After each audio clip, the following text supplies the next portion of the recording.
Sí, muy buenas noches, me llamo Mark, soy estudiante de la Universidad San Marcos. Hoy les vengo a hablar de las extensiones de las obligaciones tributarias. Primero que todo vamos a hablar de los 5 medios de la extinción tributaria. Número 1 tenemos lo que es el pago.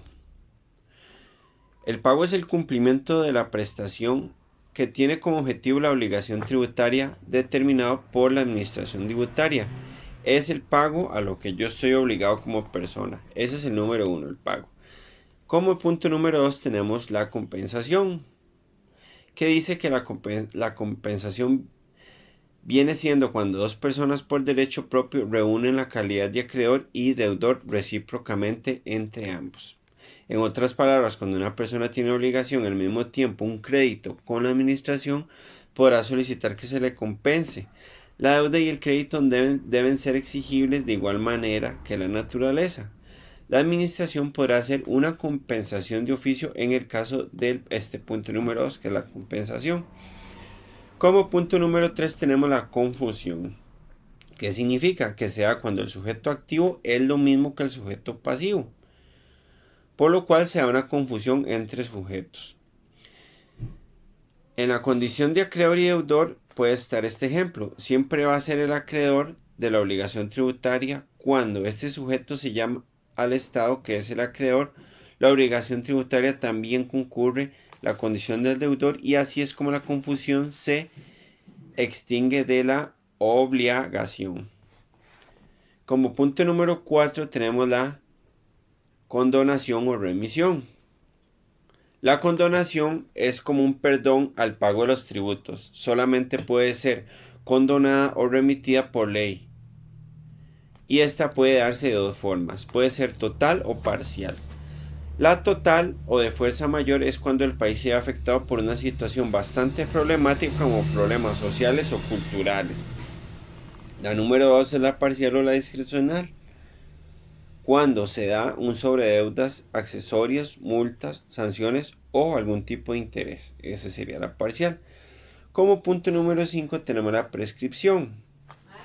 La prescripción se da cuando el sujeto registrado como contribuyente no presente sus declaraciones, y si las presenta pero de forma fraudulenta, también aquellos que no hayan presentado la declaración jurada. La prescripción se puede extender hasta 4 o 10 años. Se va a determinar en qué, de acuerdo o en cada caso en particular. En la pregunta número 2 tenemos que explicar sobre la subrogación y sus consecuencias, el pago. La subrogación es el pago realizado por terceros en un pago voluntariamente por un tercero, y con este pago se extingue la obligación tributaria y quien pague se subroga del derecho de crédito.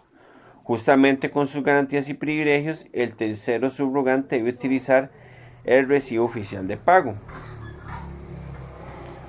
Hablando de las consecuencias, el nuevo deudor se subroga todos los derechos del antiguo deudor. Se modifica la titularidad del deudor y el acreedor deberá aceptar al nuevo deudor. El antiguo deudor ahora tiene el deber de pagarle al nuevo deudor como tercero. Eso viene siendo lo que es la subrogación y sus consecuencias.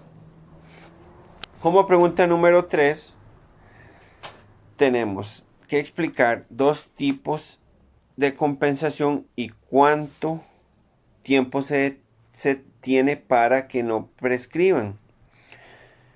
La compensación, existen dos tipos, son la compensación de oficio y la compensación de petición. La de oficio es cuando el contribuyente paga de más y no está al día con sus obligaciones.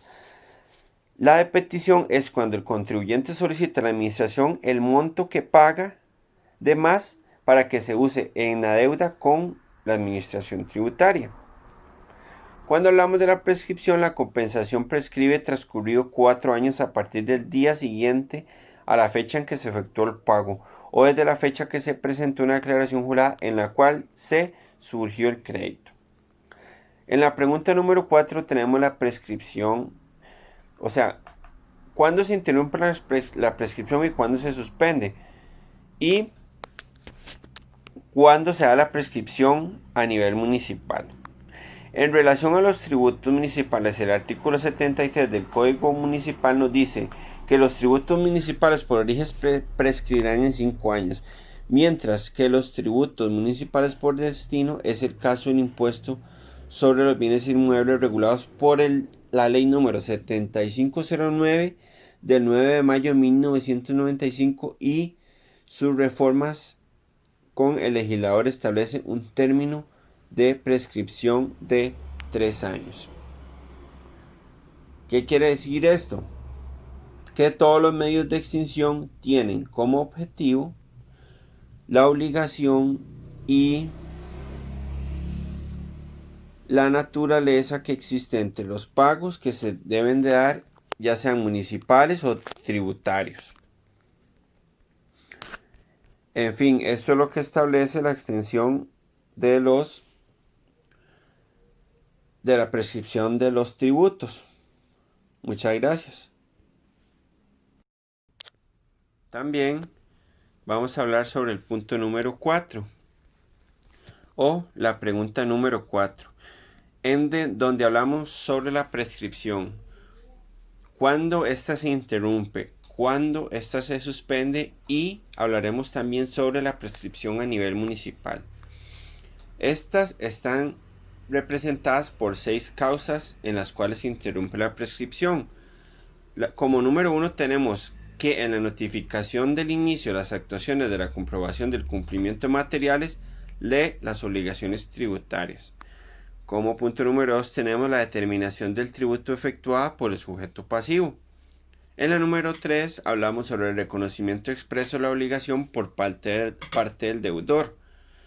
En la 4 hablamos del pedido de aplazamientos y fraccionamiento de pago. También hablamos de la notificación de los actos administrativos o jurisdiccionales tendientes a ejecutar el cobro de la deuda y la interposición de toda petición o reclamo en los términos dispuestos en el artículo 102 del Código Tributario. Cuando hablamos de la suspensión de la prescripción, se suspende cuando un proceso que se está llevando ante la administración tributaria se determine o compruebe que puede existir un delito. Es ahí cuando este expediente se pasa al Ministerio Público y la prescripción, es decir, el cómputo del plazo, se suspende en ese momento y corre de nuevo cuando el Ministerio Público se pronuncie. Aquí se comprueba que hay un delito y se sigue en la vía penal. Si no se comprueba que hay ningún delito, entonces se continúa con la vía administrativa hasta que se notifique el sujeto. Pero ahí el plazo de prescripción se suspende, no se interrumpe. Según el artículo 73 del Código Municipal, nos dice que los tributos municipales por origen prescribirán en 5 años, mientras que los tributos municipales por destino, como es el caso del impuesto sobre los bienes inmuebles regulados por la ley 7509 del 9 de mayo de 1995 y sus reformas, establece que el término de prescripción es en un periodo de 3 años.